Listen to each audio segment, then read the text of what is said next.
Halo teman-teman di Mabuk Buku, jumpa lagi dengan Weda yang kali ini akan mereview sebuah buku mengenai fenomena global yang sedang berkembang akhir-akhir ini, terutama di Korea Selatan. Buku apakah itu?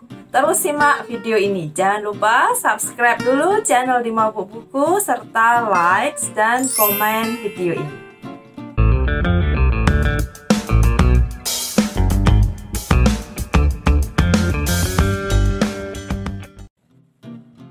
Ini dia bukunya. Judulnya Honjuk, Seni Hidup Sendiri, ditulis oleh Crystal Tay dan Francie Haley. Ada 180 halaman, diterbitkan oleh penerbit Gramedia Pustaka Utama. Apa isi bukunya? Apa sih Honjuk? Apa sih seni hidup sendiri? Yuk langsung saya paparkan isi bukunya.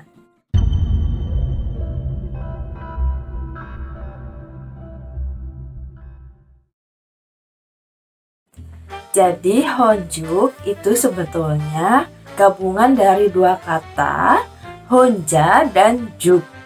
Honja artinya sendiri dan Juk artinya suku. Sehingga apabila digabungkan, Honjuk menjadi suku penyendiri. Jadi apa sih seni hidup sendiri itu? Siapa sih orang yang hidup sendirian? Memangnya ada orang-orang yang sengaja memilih untuk hidup sendiri? Nah, itulah fenomena global yang sedang dibahas di buku ini. Jadi buku ini menyoroti bahwa generasi-generasi muda di Korea sekarang lebih memilih untuk hidup sendiri.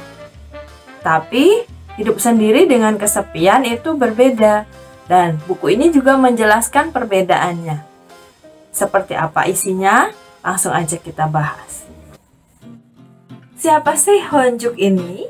Jadi Honjuk mengacu kepada generasi muda di Korea yang memutuskan untuk melakukan kegiatan sendiri dan memanfaatkan kemandirian mereka. Bahkan mereka mendaftarkan anggota keluarga dalam kartu keluarga yang terdiri atas satu orang, yaitu mereka sendiri. Istilah Honjuk mulai dikenal di Korea Selatan pada tahun 2017. Istilah ini menantang budaya yang lazim di Korea Selatan, yang umumnya mereka bergotong royong, berkumpul bersama keluarga, membentuk sebuah keluarga. Tetapi gaya hidup Honjuk ini membuat mereka menikmati diri mereka sendiri, memanfaatkan kemandirian mereka sendiri. Jadi seperti apa sebenarnya Honjuk? Gaya hidup Honjuk ini menjadi kontroversial di Korea Selatan. Mengapa? Karena generasi tua di sana awalnya mereka menikah muda lalu membangun keluarga. Tentu saja mereka mengharapkan anak-anak mereka melakukan hal yang sama. Tetapi mereka malah memilih untuk Honjuk. Ditambah lagi, tingkat kelahiran di Korea adalah yang terendah di dunia. Dari 100 perempuan, hanya melahirkan 95 bayi. Artinya kurang dari 1 bayi tiap perempuan. Namun, meskipun para Honjuk ini membuat keputusan dengan sadar untuk hidup sendiri dan melakukan banyak hal sendirian, jelas-jelas fenomena ini muncul karena keadaan. Gerakan Honjuk ini muncul dari rasa frustasi generasi muda Korea. Situasi perekonomian yang lesu selama bertahun-tahun membuat kesempatan kerja menjadi rendah. Persaingan dengan sesama pencari kerja juga menjadi tinggi. Juga kurangnya mobilitas sosial serta kesempatan yang setara membuat generasi muda di Korea pesimis menghadapi masa depan. Oleh karena itu, mereka memilih gaya hidup ini. Di Seoul saat ini, jumlah keluarga tunggal yang terdiri atas satu anggota keluarga sudah mencapai 1/3 dari total jumlah keluarga yang ada di sana. Eric Klinenberg, seorang profesor sosiologi dari New York University, mengatakan bahwa hidup sendiri akan menjadi ciri abadi dari negara maju di masa kini. Di Jepang, fenomena hidup sendiri ini ternyata sudah terjadi lebih dahulu. Di sana disebut dengan ohitori-sama yang artinya sendirian. Buku ini juga menyebutkan beberapa filsuf yang sudah pernah membahas mengenai kesendirian dan kesepian. Di antaranya adalah Hannah Arendt, Jean-Paul Sartre, Kierkegaard, dan Friedrich Nietzsche. Mereka semua sependapat bahwa manusia adalah makhluk tersendiri yang tiba di dunia sendirian, melakukan perjalanan hidup sendirian, lalu meninggalkan dunia juga sendirian. Sartre mengatakan jika kita kesepian saat sendirian, berarti kita ditemani oleh sosok yang tidak menyenangkan. Lalu apa bedanya kesepian dan sendirian? Tentu kita tidak mau dibilang sebagai orang yang kesepian. Tetapi ketika kita dibilang sedang sendirian, hal itu lebih dapat diterima dan tidak terlalu menakutkan. Kenapa bisa begitu? Dalam buku ini kita diajak untuk memahami kesepian. Jadi kesepian itu muncul karena kurangnya dukungan sosial. Bisa jadi orang yang berada di tengah-tengah keramaian merasa kesepian karena mereka merasa hidupnya hampa. Tidak ada orang yang mendukung mereka. Tidak ada orang yang mengapresiasi pencapaian-pencapaian mereka. Itulah yang disebut dengan kesepian. Kesepian adalah ruang hampa yang harus diisi dengan hubungan. Baik itu hubungan dengan diri sendiri maupun dengan orang lain. Untuk meredakan rasa pedih kesepian, kita perlu mencari dan mengembangkan hubungan sosial sambil terus belajar untuk terhubung dengan diri sendiri. Menurut penelitian, dalam hidup ini kita hanya memerlukan 1 atau 2 orang untuk merasa cukup didukung dan terhubung. Jadi meskipun memilih gaya hidup Honjuk yang memanfaatkan kemandirian dan menikmati kesendirian, ternyata Honjuk berbeda dengan penyendiri. Istilah penyendiri lebih berkesan negatif, sedangkan Honjuk harusnya tidak negatif. Di buku ini dibeberkan perbedaan antara penyendiri dan Honjuk. Coba saya bacakan ya. Jadi kalau penyendiri lebih ke ditolak masyarakat atau orang-orang yang terbuang. Tapi kalau Honjuk menolak tekanan dan harapan masyarakat untuk menikah dan berkeluarga. Jadi mereka dengan sadar memilih untuk tidak menikah atau tidak berkeluarga. Nah, yang kedua, kalau penyendiri itu mengecam dan menghindari kontak dengan orang lain. Sedangkan Honjuk lebih suka sendirian daripada berkelompok. Yang ketiga, penyendiri itu menderita kesepian, sedangkan Honjuk menikmati waktu untuk sendiri, untuk diri sendiri. Yang keempat, kalau penyendiri tidak memiliki kepuasan karena menyembunyikan diri, bukannya berkembang.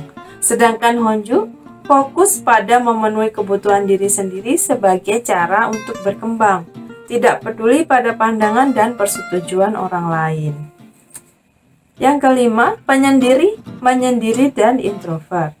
Sedangkan Honjuk, meskipun introvert, bisa saja menjadi ekstrovert, tetapi menikmati kesendiriannya. Yang keenam, apabila penyendiri tidak memiliki empati karena terputus dari lingkungan. Sedangkan Honjuk meningkatkan empati dengan hasil perenungan diri sendiri. Jadi meskipun Honjuk secara sadar memilih untuk hidup sendiri, mereka tetap merasa puas dan tetap berkembang. Gaya hidup mereka yang sendirian justru membuat situasi menjadi kondusif untuk memunculkan pikiran-pikiran kreatif dan inovatif dalam diri mereka. Itulah sisi positif yang diambil oleh para Honjuk. Dalam buku ini juga dibahas spektrum introversi dan ekstroversi. Ada juga kuisnya yang bisa kalian ikuti sehingga kalian bisa tahu diri kalian termasuk introvert atau extrovert atau ambivert, gabungan keduanya. Gaya hidup Honjuk ini juga dipilih oleh generasi muda antara lain untuk menghindari stres yang timbul dari menjalin hubungan yang tidak sehat. Semakin banyaknya orang yang memilih gaya hidup Honjuk ini membuat beberapa fasilitas umum di Korea juga menyesuaikan diri. Beberapa restoran menyediakan kursi untuk satu orang, untuk tamu satu orang. Bar juga menyediakan kursi untuk tamu satu orang. Untuk makan barbeque yang biasanya dilakukan ramai-ramai bersama teman-teman atau keluarga, juga disediakan kursi untuk satu orang. Buku ini juga menerangkan untuk mengenali diri sendiri. Jadi apabila selama ini kalian merasa ketakutan untuk makan sendirian di tempat umum atau di restoran, buku ini melatih kita untuk melakukan berbagai hal yang tadinya tidak mungkin kita lakukan sendirian, menjadi bisa kita nikmati ketika memang keadaan mengharuskan kita melakukannya sendirian. Itu tadi keterangan isi bukunya. Langsung aja kita ke bagian review. Menurut saya, buku ini cocok untuk orang-orang yang ingin mengenali diri sendiri. Selain juga orang-orang yang ingin tahu mengenai Honjuk, apa sih Honjuk? Atau mungkin sudah beralih menjadi Honjuk selama ini tetapi tidak menyadari. Nah, buku ini akan memberi sedikit referensi kepada kita mengenai gaya hidup sendiri. Mungkin selain kategori self improvement, untuk buku ini saya bisa bilang juga buku ini psikologi populer ya. Karena banyak membahas mengenali diri sendiri, mengenai sebetulnya kita kepribadiannya seperti apa. Apakah kita cocok untuk menerapkan gaya hidup Honjuk atau kita cenderung kepribadian ekstrovert yang selalu membutuhkan orang-orang dan kehidupan sosial. Bagian 4 dari buku ini menurut saya sangat aplikatif ya, dan saya paling suka bagian ini terus terang karena dia menjelaskan cara-cara menikmati waktu sendirian.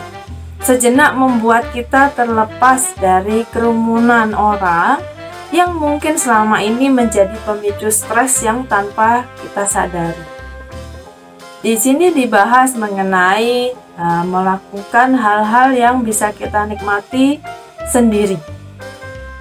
Di antaranya perawatan, meditasi, merenung, menjelajahi sisi kreatif, dan kegiatan-kegiatan lain yang meskipun dilakukan sendiri dan untuk menghibur diri sendiri tetap bermanfaat. Bahkan dibahas mengenai makan sendiri. Untuk teman-teman yang mungkin selama ini nggak pernah makan sendiri karena merasa canggung, merasa malu atau merasa diperhatikan orang-orang. Nah, di buku ini dijelaskan step by step bagaimana caranya memulai makan sendiri, serta menetapkan mindset bahwa makan sendiri itu nggak ada yang salah. Menurut saya, buku ini betul-betul mengajak pembaca untuk menjadi Honjuk atau hidup sendiri. Jadi, sangat detail diterangkan apabila selama ini kita tidak terbiasa melakukan beberapa hal sendiri. Di situ dijelaskan untuk memulainya, bagaimana cara memulainya. Tetapi mungkin untuk teman-teman yang tidak ingin menjadi Honjuk juga bisa menikmati buku ini, karena penjelasan yang tadi kadang bermanfaat juga untuk kita di saat-saat kita perlu melakukan sesuatu sendirian. Beberapa kegiatan mungkin biasanya kita lakukan bersama teman-teman, keluarga, atau orang lain, tetapi suatu keadaan mengharuskan kita melakukannya sendiri. Di sini dibahas cara menikmatinya tanpa merasa kesepian. Jadi saya rasa semua orang bisa menikmati buku ini. Mungkin menerapkan Honjuk di Indonesia sulit ya, apalagi untuk kita yang punya keluarga besar. Pasti saat berkumpul akan ditanya, kok masih lajang, kok sudah umur sekian gak punya pacar, kok umur sekian belum menikah. pasti pertanyaan itu akan datang bertubi-tubi dari saudara, dari teman, dari orang tua, dari keluarga. Padahal mungkin kita sudah memilih untuk melajang karena banyak sebab ya, karena ada sebab tertentu. Tetapi mungkin orang sekitar tidak bisa mengerti. Jadi honjuk di Indonesia tampaknya menjadi tantangan yang besar. Mungkin teman-teman di sini sudah ada yang menerapkan gaya hidup ini. Kalau boleh share di kolom komentar dong, biar kita bisa diskusi. Itu tadi review saya untuk buku Honjuk Seni Hidup Sendiri. Jangan lupa saksikan video-video lainnya di channel 5 Buku dan ikuti IG kami @5buku untuk info-info terkini kegiatan kami dan juga info-info mengenai buku. Sampai jumpa lagi dan terima kasih banyak sudah menyaksikan video ini. Bye bye.